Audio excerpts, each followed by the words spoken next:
What's the deal, man? It's Second Nature, back with another video. It's your boy Mark, big CEO. Today we got a special interview with my boy, Whittier's finest, D ROMEO. You know the deal, man. This is one thing you can expect, from the Second Nature YouTube channel, man. We're gonna be doing a lot of interviews, a lot of upcoming artists, producers, clothing brands, all that y'all want to see, because they all in the same boat as us. They all trying to come up from nothing, so we're gonna really be in touch with all the upcoming artists, something that you can really expect. I got a couple questions for D ROMEO today. Today, y'all gonna find out who D ROMEO really is, where he came from, all that. All the good things y'all want to know about D ROMEO. We finna get real deep, too. Whole shebang. Yeah, hope y'all ready, man. We're gonna get in this motherfucker. All right, so what's up, D ROMEO? How you living, my boy? Man, I'm living good, you know what I mean? Just ready to share some real shit with the people, you know what I mean? Yeah, hell this yeah. This is what they've been waiting for. I know a lot of people want to really know certain things and you know what I mean, get to know me a little more, and this is where it's gonna happen. Hell yeah. All right, so one thing that y'all probably don't know, me and D ROMEO are actually real close homies. We best friends, so probably almost every question that I'm about to ask today, I probably already know the answer to. But, it ain't about me. It's about y'all. Yeah. So I know y'all want to know about D ROMEO. D ROMEO a hot name, so I'm about to really get into D ROMEO. We gonna find out some things, You feel me? I'm gonna get a little, you know what I mean? You know how we rock, man. All right, only it's a Second Nature exclusive. Only you can only hear the Second Nature YouTube channel. First things first, I'm gonna need y'all to, subscribe, turn the notifications on. Do all that. Cop some merch. Yeah, cop some merch. Fuck with the jackets, you feel me? Come on, man. Make sure y'all drop a comment if you fucking with it and you want more. Make sure y'all hit that like button. Make sure y'all view it. All right, first things first, bro. Where was you born? Tell us about your upbringing. Right, upbringing. Where was you raised? All that, bro. All right, check me out. So, crazy little backstory. Y'all, whoever's watching this probably gonna laugh. Like, I just recently looked at my birth certificate and checked out where I was really like born at. So I'm an LA baby. Let's get that out the way. I'm official. I'm an LA baby, but I was born in West Covina Hospital. Feel me? So it's LA County still. But, in West Covina. Yeah, West Covina. It's crazy because it's a trip to me because I was born there, but I never spent no time in West Covina, bro. Like, I was just born there. But I grew up in the city of Whittier, where we at, the home grounds. It's the turf right here, This is where the come-ups, going down. And this is where I was pretty much raised. I was bouncing around for a while. I was in Compton for a while, CPT. My ethnicity is Argentinian. My bloodline is all from South America. My dad was born there, But for the most part, for everybody who's wondering, I grew up in Whittier. That's the turf. That's the home grounds, you know what I mean? Hell yeah. So talk to us a little bit about your upbringing, bro. Okay, my upbringing, from childhood, let's try to give them a glimpse of my life, because it's a long story, you know what I mean? But I was raised mostly by my mother. My father, when I was at the age of 6, he was, serious gangbanging, typical type of story for a street person. And, he went to the feds when I was 6. He got caught up. He got sentenced to life, So he's gone for my whole life. But the whole thing was there was a little curveball that changed. My dad appealed his case, so I caught a blessing, and they ended up taking away the life. So he gets out probably like he gonna be old. He gonna be like 60. But he been gone my whole life. That's my father figure side of the story, where I ain't really had a father figure. But my mother, on the other hand, she also was gangbanging. So my mom raised me for the most part, but I could also say she was absent in my life. So, with this music stuff and everything I talk about, my brother, people who really know me, know that I ain't really had no guidance. My upbringing was just pretty much like real life self-made. I was in the streets at a young age. You know what I mean? For everybody who knows me from, school and all that, trouble, typical. I was in trouble. I was just no guidance, you know what I mean? I ain't had no structure or nothing like that. So it's just a real life struggle for me. And, I was also a foster kid, for people who don't know. Because of my parents' choices and actions, it forced us to be foster kids because we didn't have nobody. So I was in and out of that whole little predicament with, looking for love, looking for some type of, structure, and I didn't have it. So I grew up learning the hard way at a young age, and it led me up to prison. That's my upbringing, really. I could say my upbringing, like as far as me trying to like help y'all understand everything in such a little amount of time, was at a young age, at like 16, 17 is when I started really like acting out, And you know what I mean? And I did a full 360 though, y'all. Like, man, I tell y'all now, I went to prison. I was still 17, and I got out last year September, and I got out when I was 21. You know, I'm 22 now, so I've been out a full year, and I really can't explain much like about the upbringing as much as like into detail as far as I just had a rough childhood. You know what I mean? And it's just I embrace it though. You feel me? Like I embrace it. And look at what I'm doing. For those who know me, for those who've been kind of rocking with the movement, Second Nature, who've been rocking with the music, who've been kind of discovering who I am, like I turned every negative I had and I built empires with it. That's the whole motive. That's what we're doing. You know what I mean? And kind of built you who I was. Yeah, it made me. I embrace it though. Like it's a beautiful struggle is what they call it. Yeah, and so my upbringing was just rough. You know what I mean? That's what I'm trying to say. That's, there's always a beauty in the struggle. Though, yeah, real talk. Real talk. But fuck. All right then, man. I don't know this question you ever got, but if you wasn't rapping, what you think you would be doing? What would D Romeo be doing right now if he wasn't rapping? Oh, that's a good one right there. If I wasn't rapping, what would I be doing? I wanna say I would fully pursue cutting hair.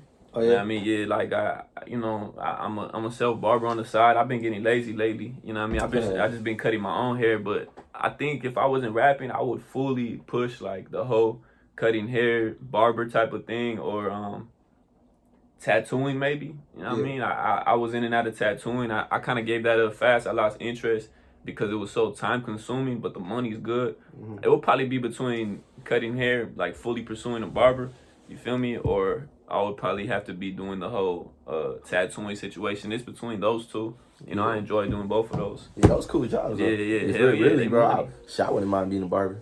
Kicking it, bro. Just kicking in the shop. And then something you enjoy doing, dog. Yeah. You know, I love cutting hair, and like the whole thing is because I don't know what other barbers think, but when before someone has a haircut, they feel all like, damn, I need a cut. You know what I mean? Like, damn. And then you enhance them, like you bring them to life, and you make them feel better about themselves. It's an art. You know what I mean? That's why I fuck with it. Hell yeah, that's hard. Hell yeah. Yeah, for sure, bro. But name a couple artists that inspired you, you know, growing up and all the way until now. Man, till now, Tupac off top. Tupac. Yeah, just got him tatted on your back. Yeah. I just recently got him tatted on my back. Got the LA theme, and Tupac's a big part. He inspired me in a whole, like all the way around, like character wise. The way his thought process was, his music. You know what I mean? He touched on so much stuff with his music. He was just a real soul. He's one. Honestly, growing up, you know what I mean? I feel like he still low-key slept on, but he earned his way up as Fora. Yeah. You know, I fuck with Fora, my boy Fora. That's a hard artist right there. Who else inspired me a lot, man? I would have to go hard with like Fora and Pac, and then like right now, that recently caught me like recently was obviously Blast. You know, Blast is something different. You know, he's crazy with the whole use of his talent. So those are probably the three I could think of, man. You know what I mean? Like, as far as like an inspiration, you know? Yeah, it's let the people know a little bit about your relationship before. Oh, my relationship before? Oh yeah, that's okay, bro, since before he was even up, it was me and a good friend of mine. We used to kick it. Shoot, boy used to drive like a little hatchback, like a little, what is it, bucket Honda, and he used to be around Norwalk. He was a tagger, that's how he got his name, and bro used to be in the circle, like we all used to chill. But of course, when someone goes up, you know what I mean, they get a certain image. Sometimes things change, people go their separate ways for whatever reason, but he actually always been a real soul to me. Like, he's always kept it real with me. He's always shown me love. You know, I got his number. For people who don't know that, a lot of people do know who fuck with me. I fuck with him like on a personal level. Bro sent me I took you with me. We went VIP to his shows. Like, he's always been pure with me. I pull up to his clothing store late at night, help him with his shipping stuff. Like, bro follows me on the gram. Like, he say he be watching, so he just always been love. You know what I mean? He always been real pure hearted with me. But I don't blame him that it's not the way it used to be because of the whole image and trust issues. You know what I mean? Paranoia. So it's just he be going through a lot of shit. Yeah, he be going through a whole lot. You know what I mean? That's why I fuck with his music so much though, because I can connect with that. Do you ever feel like maybe, you know, as your image grows a little bit, maybe y'all could work on something? Yeah, I for sure. I think about that a lot too, and I honestly feel like it's a matter of time before like I preview one of my songs and one of those songs is previewed, it catches him and he's like, hey bro, like, you know what I mean, we're gonna work. Cause I know a lot of this shit I've been dropping lately, it's not really so much of, not that he wouldn't fuck with it, but it's not so much of his like little category of music, you know? But I've been coming out with like certain things. I've been changing my flavors, and I feel like one of these days, like, it's gonna grab him, because he already said, like, hey, bro, I got an eye on you, you feel me? Just keep doing what you do. And Hell like, yeah, that's so hard. it's a matter of time. That'll be the plan, though. Shit, that'll be the biggest Hell move, yeah, man. hell yeah. All right, then, yeah, man. So, around what age, like, when did you decide that you wanted to be a rapper? So, man, I want to say middle school, I started fucking with it, you know, from way back, SoundCloud, you know, just, I used to just play beats and literally just rap to the beat. It was funny, like, just whatever songs I thought that I could, like, pour out certain emotions to. So I would say middle school, like seventh, 8th grade is when I really felt like, damn, I want to do this. But I didn't take it as serious until I got out of prison last year. And when I was down and when I was in prison, that's when I told myself, like, when I get out, I want to push this music hard. Like, I want to really do this, you know what I mean? So I would say when I really, like, made up my mind for sure, like, I'm going to give this a heavy, full-on push, was last year, you know what I mean? Last year. I've always liked doing music, but it was more of just a therapy for myself. But now I'm trying to put it out there, you feel me? Share it out with the world and shit. Yeah, that's hard, bro. That's what's up. Yeah, real hard. My fault, bro. All right, so explain to us a little bit about the upcoming tape that you got with Mac G, the Pain and Pleasure. What's the meaning behind it? And, you know, explain your relationship with Mac G and what made this want to be your first debut tape. Oh, man, Mac G is that fool. He a real motherfucker, man. And you're one of my witnesses. I only fuck with so many people, you know what I mean? And my circle's smaller than a circle could even be, you know what I mean? Like, real talk. So, like, with Mac, it's just more of, like, but as far as, like, besides the music, I fuck with him as an individual, you know what I mean? And he also showed me things through this music, you know what I mean? I always give credit where it's due, and, like, I just admired his character, and he's always been willing to be real with me and open to me, and you know, it's always been nothing but love, no money involved, no nothing. Like, we've been just real souls with each other. So as far as him, I fuck with him as far as like a person, regardless, like hella tough, you know? So I started learning through this music, doing my own thing, and he been around because he's a part of the circle, and we just, you know what I mean? It's crazy. Like, I started making songs with him, and we always kept talking about it. You keep throwing it out there too, you feel me? Like, hey, we should make a tape, and like, so it was always in the air. But then finally, it's just when the timing was right, you know, we started making this music. And the reason it's called Pain and Pleasure when we came together is it fits so perfect for both of our lifestyles, you know, and it fits so perfect for, like, the type of music that we kind of put out there. And both of our characters, you know, Pain and Pleasure is self-explanatory, you know what I mean? We got music in there that explains about our story, about our upbringing, about certain things, chapters in our life where, you know, we got hurt, as far as, like, losing homies, you know what I mean? As far as, like, maybe going through some depression, like certain anxiety, like certain little things that just happen in your life that occurred with the pain side. And with the pleasure, it's more of like, it was crazy because when we make this pleasure music, it's like, it's something you could vibe to with a female, something you could party to. But it's crazy too because it meant so much more to me because with the pleasure shit, like, it's actually, we always are vibing with each other regardless. Like, Mac and shit's always a part of, like, little functions. So it's a whole unit thing, you know what I mean? And this tape's gonna be crazy. Yeah, so, Pain and Pleasure for sure. I heard that there's a little rumor going on, man. So it's not dropping on the 18th? Oh, nah, man. Damn. Ooh, nah, look. He got y'all. Got him. Hey, y'all gonna be like, this fool capping, real talk. Nah, so it's moved from the 18th to Christmas Day. But I think Christmas Day is a little bit more special. But hey, everything happens for a reason. Now, must I mind y'all who's watching, the reason is just, you can't really, you want to make sure the quality, you want to make sure everything is fully ready to go. This project was so meaningful to us. We put so much into this project that we'd kind of be losing if we settle for less, you know what I mean? So just a week later, you know what I mean? And everything happens for a reason, like just a little bit more anticipation, and just, we're gonna ride with it. And I know my real one's gonna fuck with it regardless, you know what I mean? So it is Christmas Day now, but hey, I couldn't really afford presents this year, so I was trying to give y'all a gift on Christmas. Hell yeah.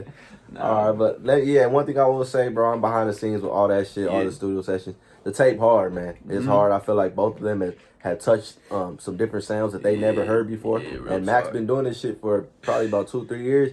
And I feel like he's even touched some sounds that I haven't heard him touch. Real talk. And, you know, both two talented individuals. So that's why I would always push for the tape. And we finally got it. It's some hot shit, man. It's hot. Yeah, nah, this hot. This look forward to this one. Yeah, hell yeah. This one's crazy. All right, so while we was talking about the tape, you touched up a little bit on anxiety and depression. Right. How is anxiety and depression? How long has it been in your life? How is it how has it affected you? Yeah. And like what advice would you get to others that go through it? Right. That's a very good question, man. I like those questions, real talk, because I feel like people can kind of interact more with those types of things. And I would say I'll touch on depression. Depression, man, anxiety and depression, real talk.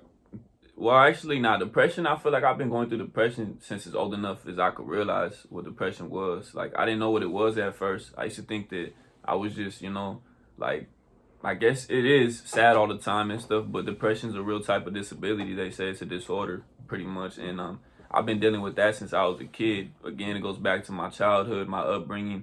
I don't really want to sell a sad story, but it just happens to be what it is. You feel me? And if I could shake it off of me, I would, but I deal with it every day. Sometimes it's a little less than others, but it's always in the back of my head. And with anxiety, I've been dealing with that. I actually got anxiety when I was in 7th grade, I believe. That's when I figured out I had it too. Started feeling it a lot. And it was in school. And I went and got tests done at a therapy. It was called Whole Child in the city of Whittier, actually. And my results came back. I had the depression and the anxiety, so I started doing therapy for it. But it's more of like, I guess if I could give some advice, like, for myself, like, I'm not afraid to embrace it. Like, I'm not afraid, like, for people who follow me on Instagram or people who know me, like, I don't really hold it back as much as people think I might have. Like, I put it out there on the media sometimes, and sometimes it's like, I just do it because I know I'm not alone in a sense, even though I feel like I'm alone.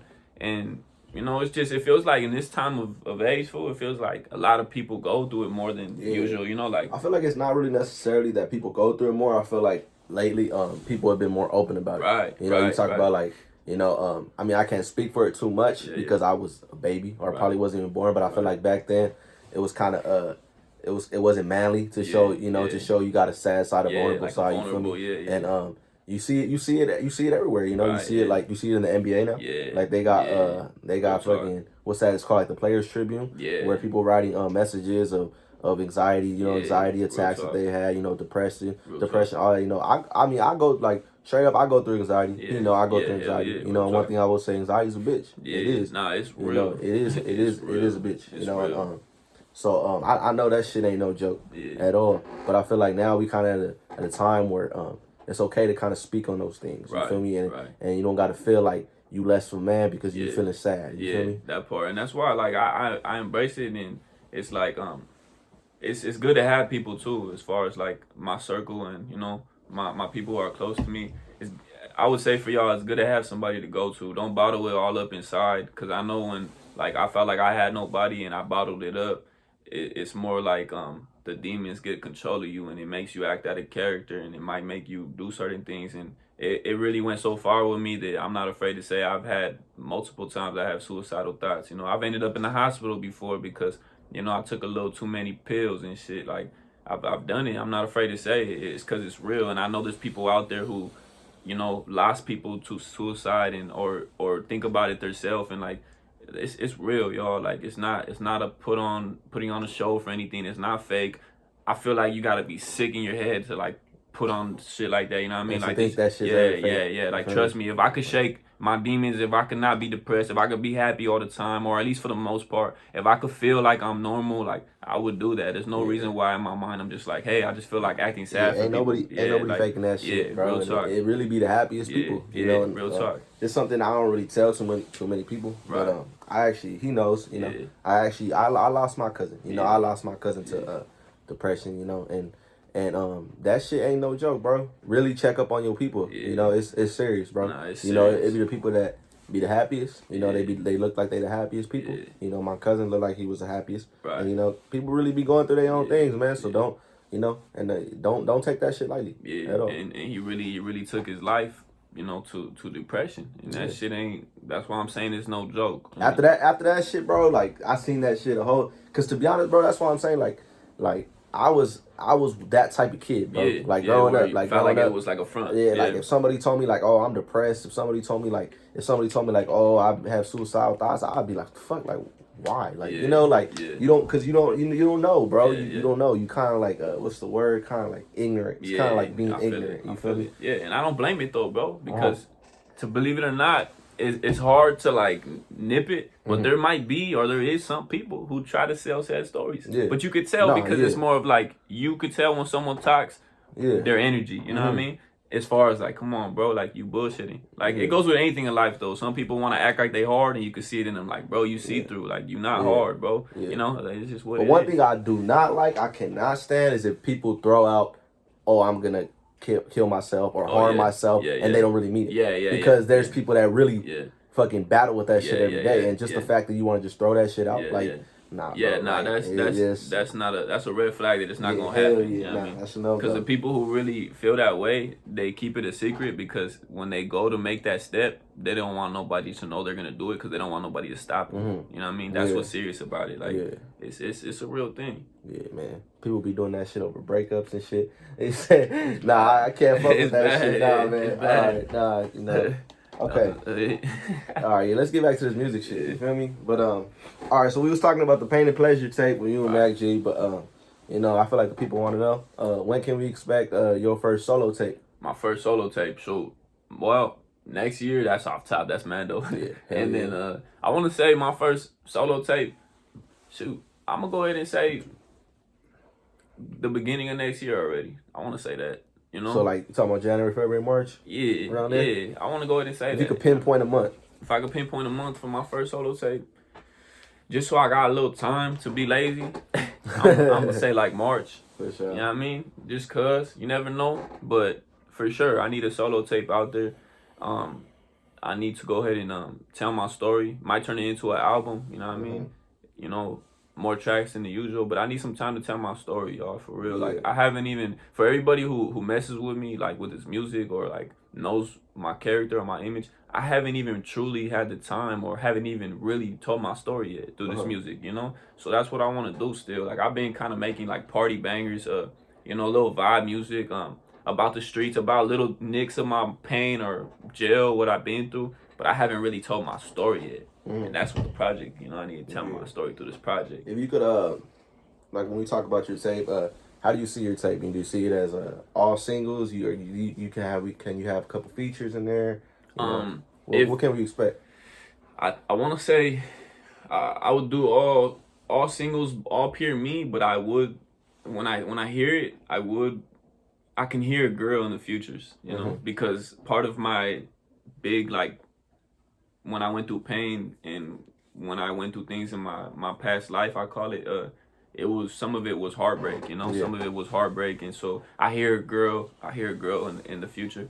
And I do hear, you know, I hear a male artist like R&B wise, but I'm not for sure, you know, but more of just myself, and I would say a girl with using her voice to the best of the ability, you know, to talk about like the heartbreak. You know what I mean? For sure. Yeah. Speak a little bit on that, on the one of your first songs, on that Joe Maynard feature. Oh yeah, Joe Maynard, man, that was hard. That's, man, the way it all went, like behind the scenes. Shout out Joe Maynard, dope ass artist. That motherfucker went up faster than we could even really think. You know what I mean? He's ready to blow. Yeah, he's up, and I respect his grind. I like his sound, and real talk, he was my first official like outside of my whole circle, outside of the box Future. You feel me? So that was like dope to me, and like I just, the song, we wanted a party banger, and I reached out to him, and bro was humble enough to hit me back. We talked, and he's always been, you know, real pure to me again, and he was willing to fuck with me, and right away we got on. We made the song.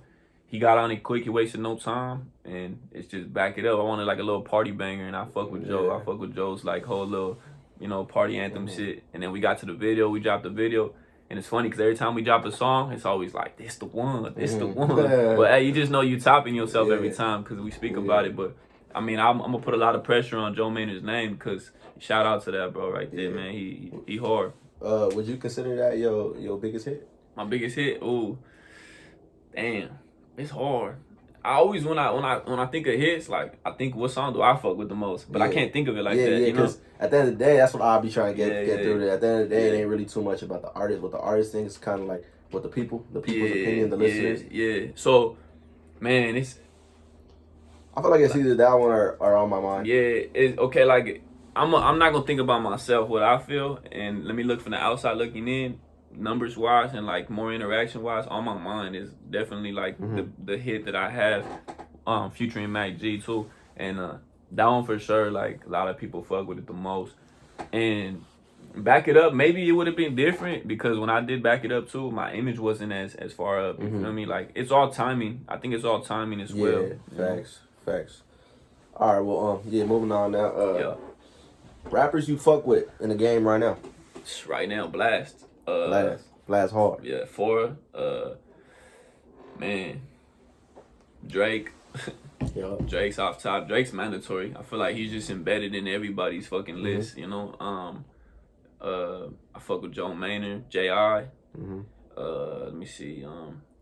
You know, I could touch on a lot of artists, but I don't want to do too many. Just I'm gonna do a top 3. It's gonna be Blast, for sure. My top 3 is gonna be different. Watch. My top 3 is Blast, Polo G is my second one, and then for my third, I'm gonna have to go with I'm gonna throw Fora in there. Fora, sure. I do go to Fora a lot. As far as upcoming artists, artists that I fuck with, tough. Yeah, man. I'm gonna have to go. Mac G's on the list for sure. Believe it or not, you know, I fuck with Key Riches. Key Riches is dope. And I say upcoming, I hope I ain't settling for less. He already up, you know what I mean? But I just say upcoming, let me see. I fuck with his sound. Who else do I fuck with upcoming wise? Man, let me see. As far as the upcoming thing, what's that vibrate? Go ahead, you can cancel that one. Nah, bro. Oh shoot, it's my PO. Hold on, let me answer that real quick, y'all. My fault. Hey, what's up, Chacon? Hey, how you doing, man? I'm doing good. Good, man. Hey, the next 2 days, man. Any day work better for you than any other? Yeah, nah, any day you want. Any day's fine with me. Okay. Let me go. Let me roll Friday, man. All right. Be a little caught up in other places. Okay, sounds good. Friday it is. All right, man. I'll come through. All right, appreciate it. See you later. Yeah. My fault. So, upcoming artists, we're gonna have to go with Mac, Key, and then who's another one that I mess with, bro? As far as the upcoming whole, I mean, I'm gonna have to say Joe Maynard, cause I hope you don't hate me for this, bro. if you're watching this, but he's official, but he's not official yet. And I'm sure he knows that, you know. So that's my. Nah, it's still a lot to, you know, he can still do a lot of growing. Yeah, real talk. Feel me? Okay, so any female artists? Yeah, Desi. Desi's hard. I don't know if y'all know about her, but Desi's hard. She got a nice voice. As far as upcoming, right? Or just female artists? Upcoming man. Desi, I fuck with Kalani, of course. Danny Lay, of course. And Summer Walker. She got a dope voice. If you could feature with anyone. Ooh, any one of them. Damn, that's a tough one. I'm gonna go ahead. It's between Danny Lay and Kalani. I'm gonna go with Kalani. Kalani? Yeah, Kalani hard, man. Yeah. Kalani hard. That shit what she got before her. Yeah. I fuck with that song for sure. She's tough for sure. All right, man. So now it's time we finna start getting a little deeper with these questions. You know, finna ask him some questions I feel like he haven't got asked. I feel like a lot of people want to know. Yeah. So real quick, man. How did being in prison affect your life? And how did it affect your music career? Or how did it how did it benefit your music career? You know what I'm saying? Yeah, exactly. That's a good one. Prison affected my life, man. Well, believe it or not, it's crazy to say. After all the pain and after I finally made it out, it was a big blessing in disguise, you know. And it was, you know, the toughest chapter in my life. It was for sure hard because you got to keep in mind, like I said, depression and anxiety and shit is something that I deal with a lot. So imagine being in prison dealing with those type of things and you're already at your lowest point, you know. So I would have to say it taught me that I could really make it through anything, you know, and like I could really, you know, come out on top if I really just, you know, it's all a mental thing. And that's what it showed me for sure. I learned a lot of self-reflecting on my character. I enhanced my thought process a lot. I read a lot of books in there that really like benefited my mindset. I learned how to be alone, even though I never liked being alone. That's what was hard. I adapted to that. I just got stronger all the way around. It's crazy. Like, I would have to say, it was just a blessing for me. You know, it was rough going through it, but as far as like how it benefited my music, it gave me a whole nother type of outlet that I could speak to people through. You know, like not many people could say that they went and did time or that they went to prison and like did what I'm trying to do with it. What I'm trying to do with it is I'm trying to promote the message on how to prevent people from going that route. You know what I mean? I'm not trying to prevent, oh, like, you feel me? Like, I was locked up, I was this. Like, if it's something good, I'm trying to show y'all, yeah, I was there. But I also speak, like, if you move a certain way in life, this is where it'll get you. And you learn from your mistakes, you know? So that's how I benefited my whole music career in that aspect, because it helped me open up a new channel that I could speak about and touch and maybe prevent, you know, people who are at risk of walking the same footsteps that I went through, you feel me? And like, but prison, man, I could go on for days about how like, man, it's just everybody copes with things differently. I made it out on top, and I'm gonna keep it real with y'all. Till this day, me being free a year later, I still wonder how I did it sometimes. You feel me? It's just it's a tough, but you know, I'm just using this music as like my second chance and my savior, and just speaking through it. You feel me? For sure. Yeah, so just clear it up for everyone, just in case if anybody was wondering, because I know on one of your songs, I know you kind of was mad at yourself for saying it. Right. One of your songs, you said just cracked the 3-piece. Oh, but then yeah. one of your other songs, you said you did 4 years. Yeah. So how many years you do? Kind of tell. Yeah. Explain a little bit. I'm glad you brought that up, because that shit bothers the fuck out of me. So look, for everybody who, I'm glad we're touching on that one. For everybody who doesn't know, I got a first day out freestyle I did on SoundCloud only. And that's a quick little like minute freestyle. And I said, fresh out them chains, just cracked the 3-piece. I'm in and out lanes, too fast on the gas. So what I meant by that, because I did 4 years total. Real talk. I got my paperwork for anybody who's trying to, you know what I mean, look further in, whatever it is. But what I mean by that is I did 3 years in prison. And when you say chains, like chain gang is what they say, like, oh, chain gang or whatever it is, it's mainly when you're talking about prison upstate. So in total, I did 3 years in prison and I did a year in the county jail. Those are two separate things, y'all. That's the reason why I said it. Some people, if they really like listening to each word, I'm always talking about how I did 4 years. You know what I mean? And then in that freestyle, I said, fresh out them chains, just cracked the 3-piece. When I said fresh out them chains, once again, I'm specifically speaking about the time I did in prison, you know? But in total, of course, I should have said in total too, fuck it. But hey, when you making music and you're an artist, if you're an artist watching this, sometimes it's also what flows better. You know what I mean? What transition. If I would have said fresh out them chains, just cracked a 4-piece, it wouldn't have really rolled onto my verse how I wanted it to. Yeah. So 3-piece kind of worked better for me. It made sense. So I'm talking about the prison that I did. But I sat my ass in the county jail for a year also, and I was fighting my case. So in total, yeah, I did 4 years incarcerated. But once again, let me stress it enough, because some people get this shit mixed up too. Like, oh, you were in jail. How long were you in jail? Well, jail's not prison though. You feel me? Jail and prison are two different things. Yeah. So so you touched up on prison. Touch up a little bit on county jail. How was your first year in county jail? Woo! I think I stressed out more in the county jail than I stressed out in prison. I be hearing that Yeah, a lot. yeah. But why is that though? You feel like people are more scared? I feel like people are more scared to go to prison. But then I hear a lot of stories that people say shit. That we're in jail, they say, shit, I'd rather be in prison than in fucking county jail. Yeah, what it is it's like, it's more of county jail.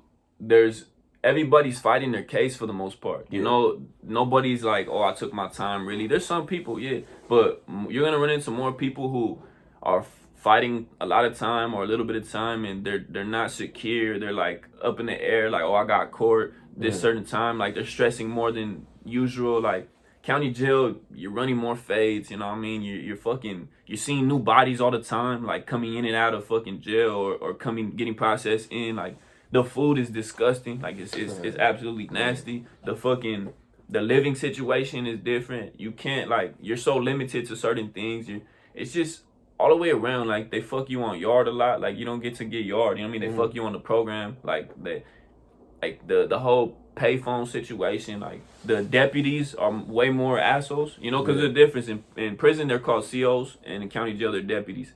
And deputies in jail are just, and then when you hit prison, let me tell y'all the difference. Like, you took your time, you're content now, you're like, all right, this is what it is, this is what I'm gonna do. And you're not gonna see a lot of different bodies as much. You know, you're on the yard and these people are secure now. Like, all right, I'm doing my time. So you kind of build more relationships in a sense. You see the same bodies. And then you could get packages. You know, you can get food from the streets, you know, hot Cheetos, whatever it is. You're trying to make some real food. You're trying to get your grub on. Everybody knows when you eat food, it makes your fucking, your mind, your personality, it makes you in a better mood. So, like, it's just the whole prison vibe is different. You can get, you know, sweatpants, shirt. You can get some, like, shoes. Everything got to be one color. But I always wonder that because sometimes I see people post pictures from prison. Yeah. You know, some people got their little phone. Like, this fool kind of dripped up. Yeah, so what it is, like, for those who don't know. Was you dripped up? Yeah, hell yeah, I was. I'll tell you, when I first hit, right away I'm on the phone. You get a catalog, you know, look through what you could get. And right away I'm on the phone like, hey, I need a package. So when I first hit my package, you could either wear gray or you could wear white. You feel me? So I got my gray sweatpants. I got a gray Pro Club.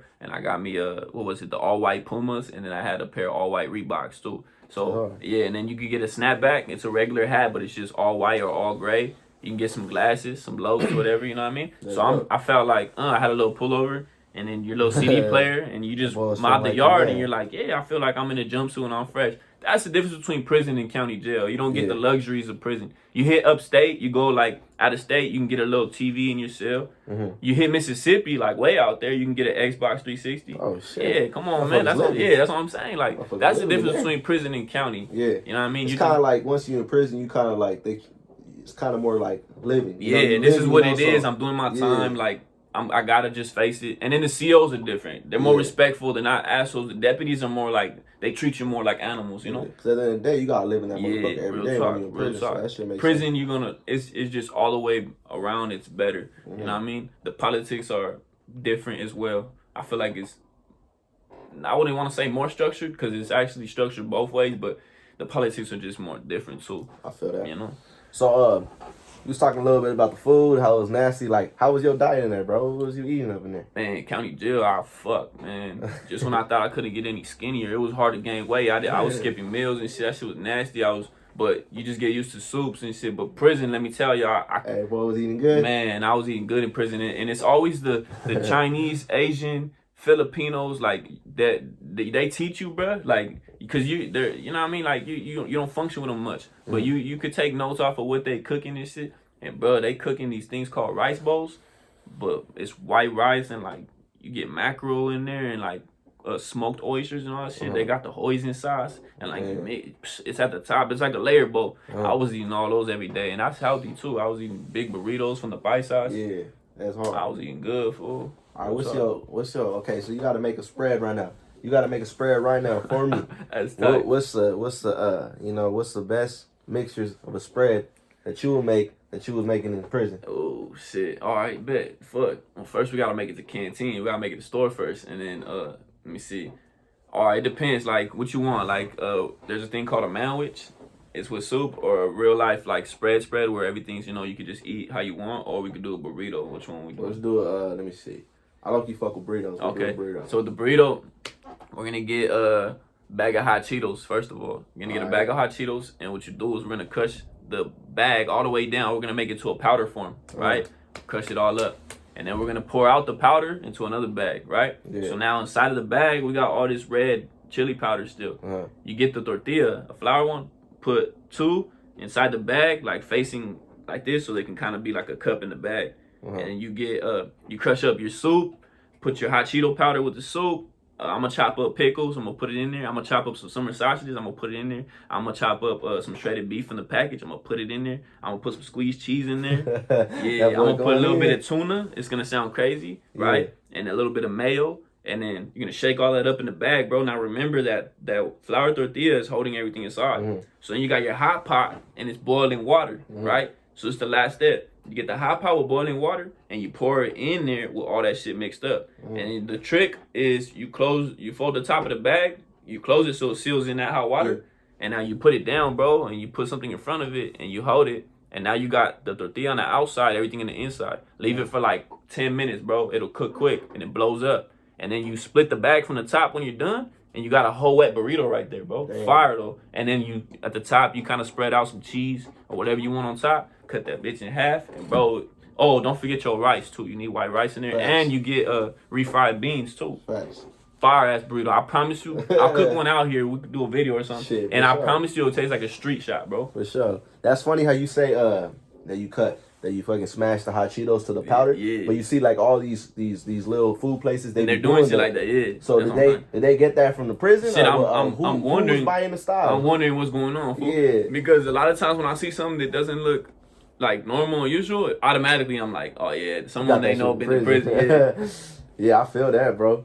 So how'd you pass time in prison? Was you making music? What were you doing in prison? I'm gonna keep it real. For a while, I was writing. I had notebooks. But to be honest with you, I stopped writing for a long time. Like I did. Like I didn't have motivation for it as much. But passing time, like I would say every once in a great while, bro, I had notebooks full of like songs I wrote, and I would like rap them or sing them to my celly. Yeah. Or I'd go to the day room, like out in the yard and stuff, and everybody knew me as like the youngster who rapped. So like, hey, you got a new song and stuff. So here and there, bro, I was motivated. Like I showed them what I was doing. And they were like, this fool's like, he's tight. They fuck with me, which was cool. But like passing time wise, mainly, bro, I worked out. You know, I did a little workout. I played basketball a lot in the yard. I played basketball a lot. That's my main thing I went through. And then I read books, bro. I read a lot of books, believe it or not, that were beneficial. Like how the mind works, you know, how love works, about anxiety. I did a lot of books that were like more on like the learning things about life, you know. I didn't read like, I'm not really into like, what is that? Fiction and all, like stories, like like movies or I like, need that real shit. yeah, like fake little So that's really gonna teach you yeah, something. I need like beneficial wisdom type of books, you know. So I did that a lot, bro. I just passed time with that, using the phone, writing letters, drawing. I was drawing a lot. Yeah. Shit, believe it or not, I could say it, real talk. I was tattooing in there. That's You dope. feel me? Like, you know what I mean? It's just what it is, bro. Cut hair or not?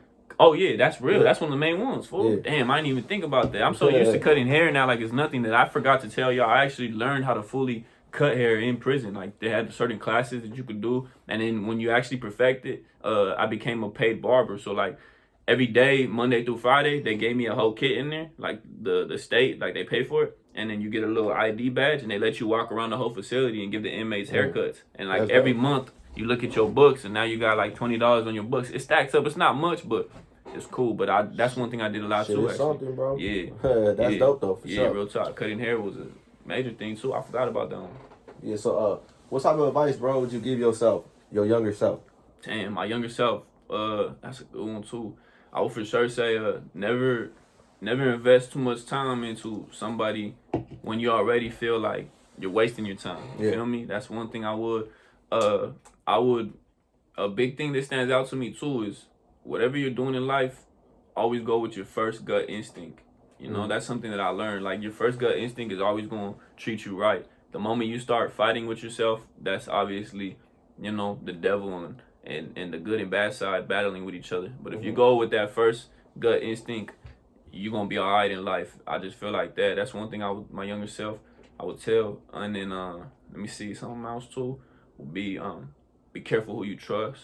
You know what I mean? For sure. And whatever it is that you want to do in life, make sure you just go hard with it. You know what I mean? Full facts. force. Like don't stop for nothing. That's Yeah. for sure. Facts, bro. All right, so we kind of touched up on artists you fuck with a little bit, but a question I haven't got to ask you: Yeah. if you could collab with any artist, though, you can only choose one, dead or alive. Who you collabing with? That's a hard one.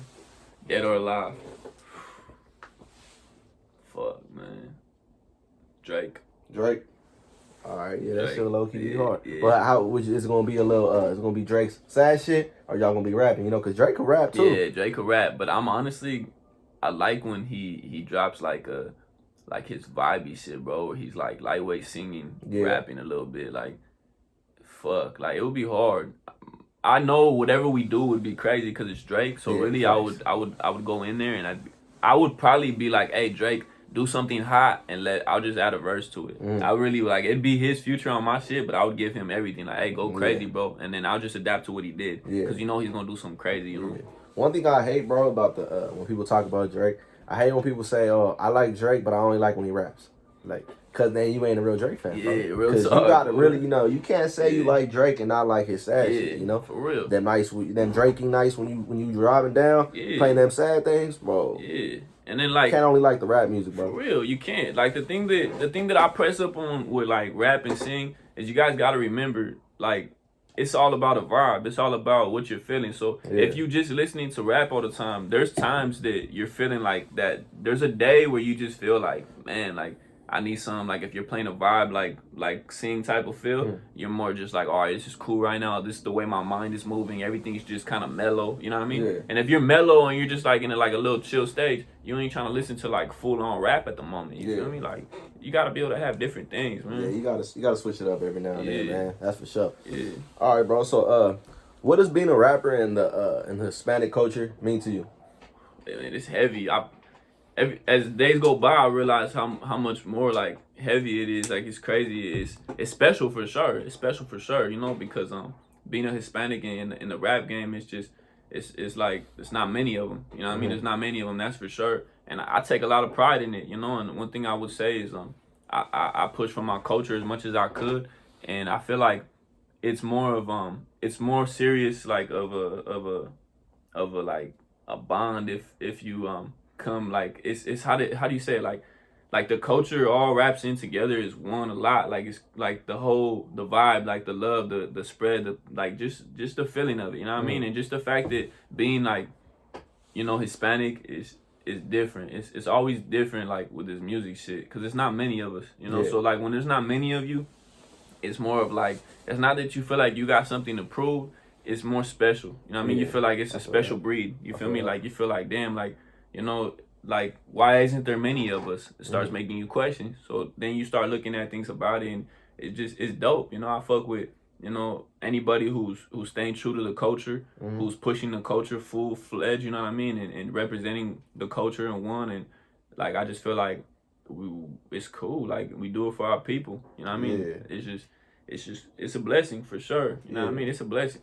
It's a blessing. Yeah. So speak a little bit on getting the FooCommunity support and being mentioned in a post where it had a lot of big artists, bro. Speak on that a little bit. that was crazy. So with the FooCommunity, how did it start too? I was on the gram. Oh, they followed me. They followed me first. So I was like, damn, I was tripping out. I looked at their page. Everybody knows about the FooCommunity, you know what I mean? And it's a big platform for Latino people. So they followed me and I was like, all right, cool. Like they're recognizing what I'm doing. You know, there's something that grabbed their attention. So that already was a plus. I was like, man, this is heavy. This is cool. And I probably started hitting everybody up, including you. You know, every time something big happens, I hit everybody up. And then it was, I think, the day after, or I might have, they followed me. No, I believe they followed me late at the night, bro. And then the next day after, right away in the morning, I woke up, because I'll be waking up late sometimes, and I had a mention from them. And I looked, and then they put me, my song, they put On My Mind. So first it was my song they put up, and then they're like, they did their like little regular post, and like, oh, On My Mind, D Romeo, like, what do y'all think? This is hot or trash? You know what I mean? And then people were commenting on it, and I was like, hey, this is crazy. Like, they noticed me, they put me out there. It was a big plus, big blessing. Shout out to FooCommunity. Well, a couple days later, I believe, or like maybe a week or two later, not too long after, they put me in a lineup with, it was, who was it? It was Swifty Blue, it was me, it was Lil Vent, Sad Boy Loco. There was two other artists. Jeezy. Oh, Jeezy. Oh, that's a big one. Oh, Jeezy. And then there was another two artists. There was two other artists that I'm not, I'm not familiar with the names that I can remember at the moment. But it was a big list. That's just the bottom line. And then they kind of gave everybody like the option, like who was the hottest, who went the hottest. And I got a lot of love on the comments, you know, because the FooCommunity, you're gonna get, you know, a lot of hate. You know what I mean? It is what it is. But for the most part, you know, I got hate too, but I got a lot of love. And for me, that was a big moment for me, dog, because, you know, just the fact that they recognize, you know, that's a big platform for Latino people. Facts. That was a big moment for me for sure. That shit was dope. Yeah. Any Latino artists that you fuck with? Yeah, I fuck with Jeezy. I fuck with Sad Boy Loco, believe it or not. He's cool. You know what I mean? As far as like all those like, you know what I mean? Like the ones who are kind of like up there. King Lil G's pretty hard, fool. Like there's some stuff that I fuck with by him. Yeah, I fuck with, for the most part, I fuck with a lot of them. But to be honest with you, bro, like, when I say I fuck with them, it's because it's just like a whole person, bro. So, like, OGC's hard, but, like, the thing is, too, is, like, I'm saying, like, again, I'm going to go back to, like, pushing the culture all the way, you know? And, like, what I mean by the culture, like, it stands out to me, like, just as far as, like, as a whole, you know? Swifty Blue, too. Swifty Blue, I fuck with Swifty Blue. I fuck with it. If you're Hispanic, I take that back. If you're Hispanic and you made it in the rap game, I respect the fuck out of it, and I fuck with you. You know, I fuck with you tough, and like, it's a blessing. It's always good to see the next person, especially a part of the culture, go up. You know what I mean? So I respect it, dog.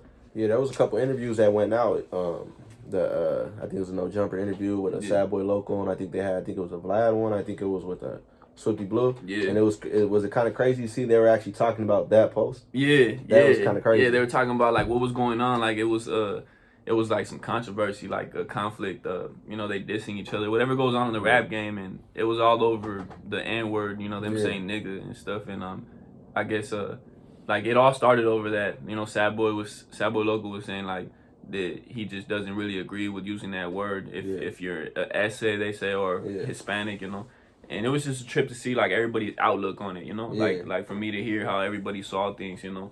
But it was a trip though because they was talking about, you know, No Jumper, you know, that's one of the biggest podcasts in the world, and they talking about a post that where he's on. They swipe a couple more slides and you see him. You know what I mean? It's like that's all that like drama and shit that was going on, like the little problem they had, like it was a blessing to see. Like I'm coming up right now.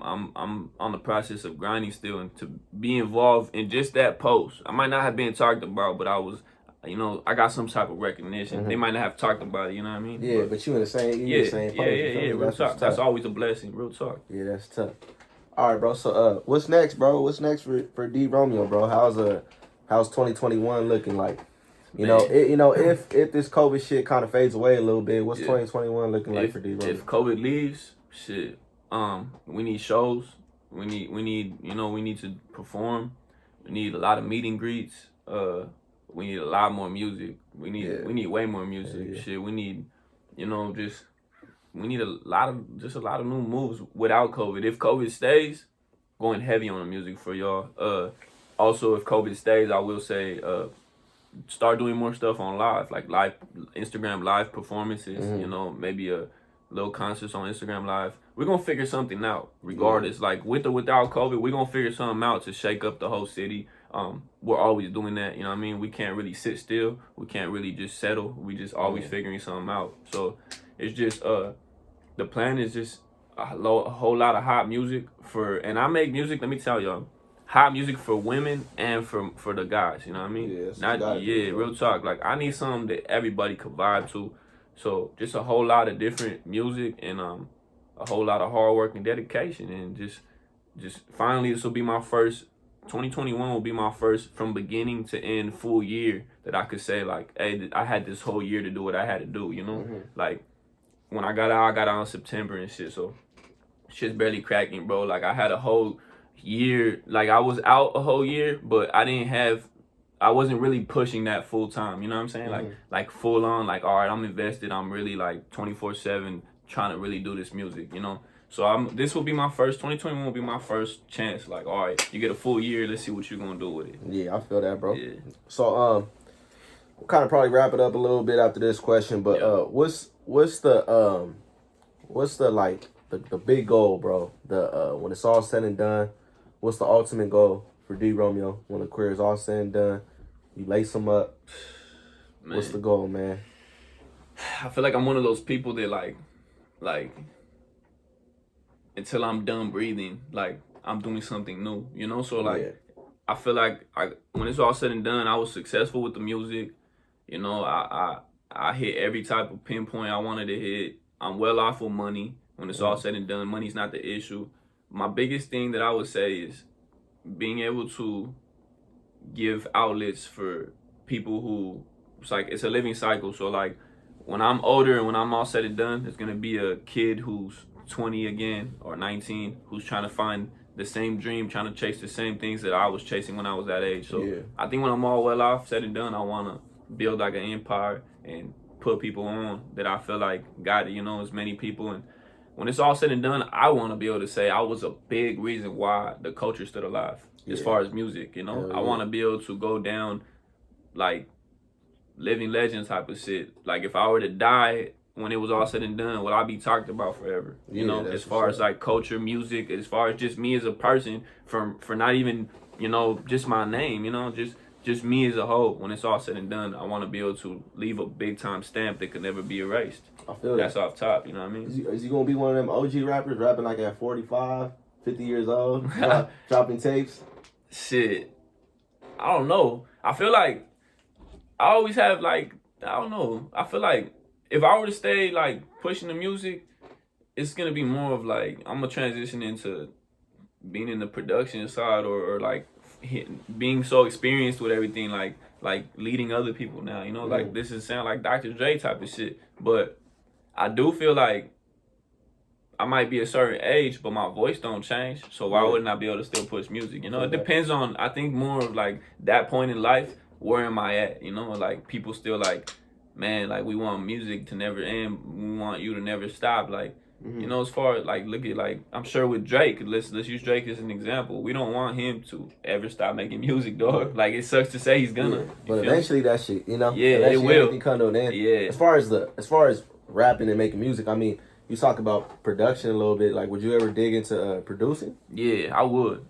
That's what we're trying to do right now, dog. Like, I'm trying to take that step to be able to utilize the tools more as well as my voice. You know, like that's what I'm trying to open up. And yeah, I think I would do that more when I'm older, fool. Like, I think I would more transition to just the sound and like producing and production and like for the outlets that I gave to other people when putting them on. You know, but.